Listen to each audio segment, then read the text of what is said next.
Assalamu alaikum wa rahmatullahi wa barakatuh. In today's video, I have my brother Ahmed from Mashallah Money, and we're going to be answering a very common question that I've been getting. He has more experience, mashallah, to answer this, and that is going to be, is Forex trading halal or is it haram? So without further ado, most of the video is going to be from him. I'm just going to let him speak, and in the middle, I'll intervene if I have any questions and whatnot. So I think, first of all, what we should do is get a brief introduction of Brother Ahmed, what he does on YouTube, and also get a brief understanding of what Forex trading actually is. And then we'll go for a halal and haram.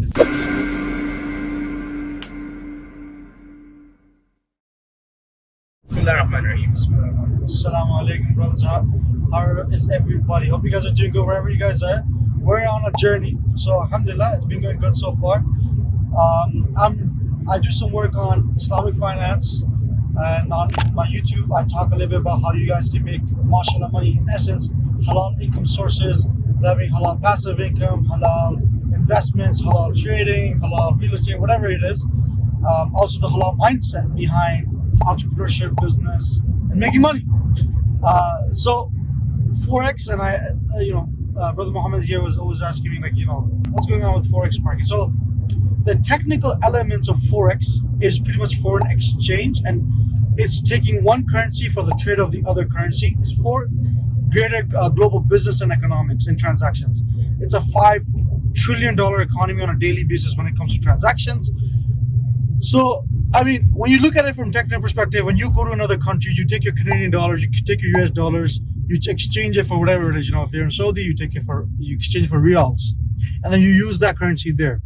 The buying and selling of this currency and the supply and demand of this currency affects the value of the currency against another currency, right? So for example, if people take their US dollars to, let's say, for easier understanding, PKR or Turkish lira, and they go and they say, okay, I want Turkish lira, then the demand of Turkish lira goes up, which means the price of Turkish lira goes up, which means that the overall rate of Turkish lira will actually go down because it's more expensive to buy. Now, if you do that physically, if you go and buy lira and hold it for 5 days and lira goes higher in value. So let's just say you take $1,000 in US dollars, you go to the exchange, you get $1,000 worth of lira, you hold the lira cash, and then you go back and you exchange it back for US dollars, and now because lira is more powerful, you make more money. I know people who do that. That is permissible. There's nothing wrong with that. Now, that is just foundational Forex. However, unfortunately, all the influencers that you see online that are promoting Forex, even Muslims, all the Muslimas and Muslims, YouTubers and TikTokers that are promoting Forex businesses, be very cautious and cognizant of what the ulama have said about Forex. In trading Forex, there's a difference between you taking cash and playing with it and you trading Forex on the exchanges with the brokerage. So there's a lot of brokers that will say we have Islamic accounts.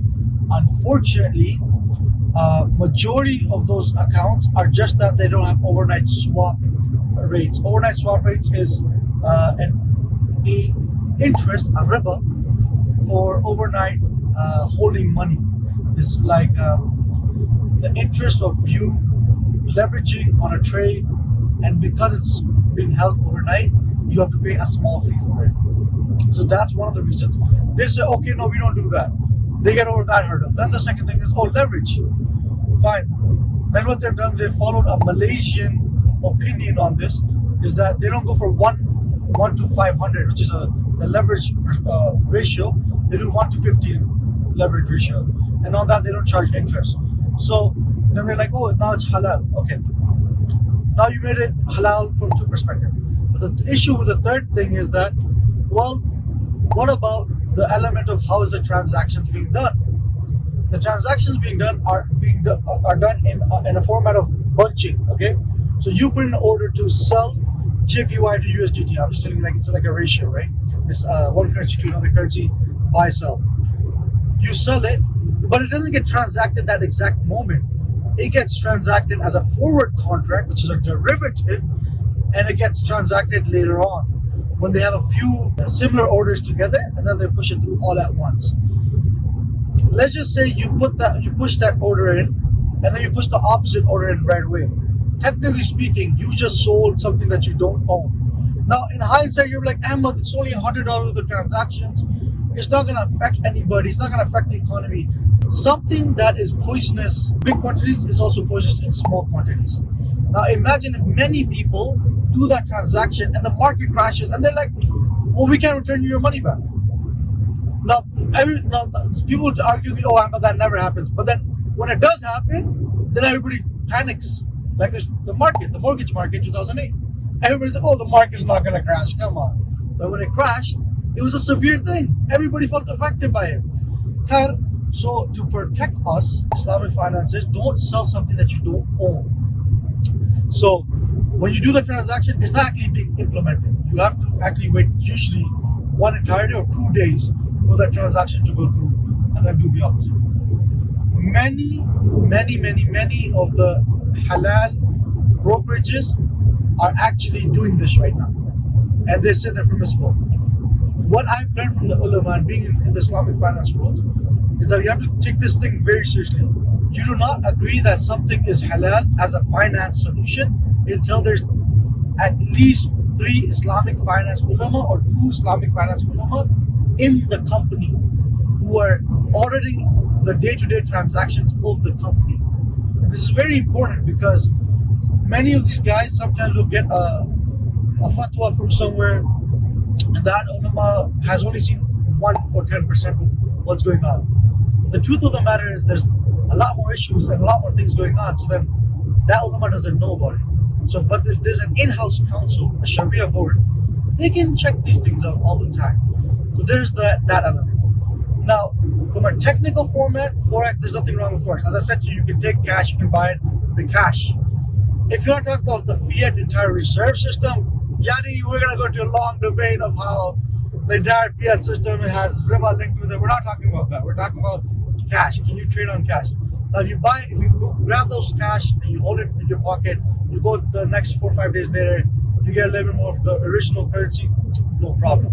But if you're doing it through brokerage, in my humble opinion, I used to look into this in very detail because I was a big Forex guy back in the day. Astaghfirullah. Well, you learn, and I'm only saying this because I want you guys to understand that I'm not coming from nowhere. I'm coming from a genuine opinion. You realize there is no exchange that is fully 100% Sharia compliant. And if you know any, and I say this too on my channel, if you guys know any, please put it in the comments so I can find it, so I can go back to making mashallah a lot of mashallah money. But there is no exchange in reality. That is following all the guidelines of what it means to be Sharia compliant with currency. Every single asset has its own Sharia compliancy within Islamic finance. Right? If you have gold, it's a different opinion and perspective on how you manage that. If it's currency, it's a different way. So, okay, this is my humble opinion. I would highly recommend you still look into the many muftis that have written this exact what I've said in detail. I do know there is some ulama that have an opinion that it is still compliant, it is Sharia compliant even with this.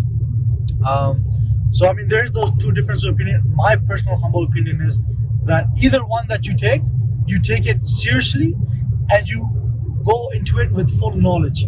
So if you think it's halal, you figure out all the ways that why that ulama is saying it's permissible, even though there is all these other issues with it. But if you think it's not permissible, you understand all the reasons why you think it's non-permissible. Humble opinion, I would say, even if something is in the gray area, stay away from it. So personally, it's not a fatwa. I say always do your own research. But personally, I'm staying away from Forex in the current stature. Unless if somebody can find me a brokerage that has a full Sharia board inside of them, and then we can contact the Sharia board to get, more questions and answers. So that's my... And Jazakallah khair, Brother Ahmed.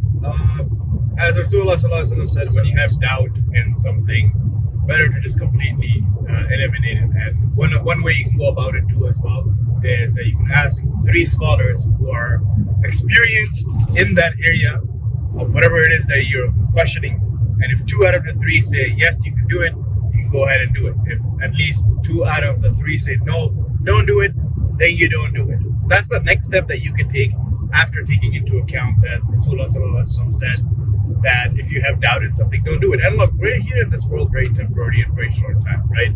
Money is great, halal income is great, we can do a lot of good with it, but you don't want to go the wrong path of obtaining it. And next thing you know, you're trying to do something good, but you obtained doing that good thing through a bad thing. For example, you can't take out a riba-based loan to open up a masjid. So in that same concept, in the same mindset, always be aware that whatever that you're doing is good, and never fall into the really, really bad trap that shaitan puts you into, of thinking that, okay, you know what, I'm going to do something good with this, so if I obtain it the haram way, then it's okay. That's so far from the truth. And if I may add, look, subhanAllah, you said something really beautiful. We're only here for 80, 90, 100 years at best, maximum. Some of us don't even want to be here for that long. Is it worth letting go of the akhirah, which is, this world is a droplet, and the akhirah is like the ocean, for something which potentially can help you gain money or even lose money, when there's also 10,000 other ways? Okay, fine, I'm exaggerating, but there's already 5-6 other ways, well-known ways, which are permissible, that you can still do the same style of trading and investing in, like stocks, like crypto, like real estate, like commodities. So if you want more information on that, go check out this brother's channel. I'll link it in the description box down below, inshallah. And yeah, I would make more inshallah Islamic finance videos, so you guys let me know in the comment section down below. We're on a trip right now, so we're trying to record some videos and make use of our time during this trip. So inshallah, we'll catch you guys on the next video. Assalamu alaikum wa rahmatullahi wa barakatuh.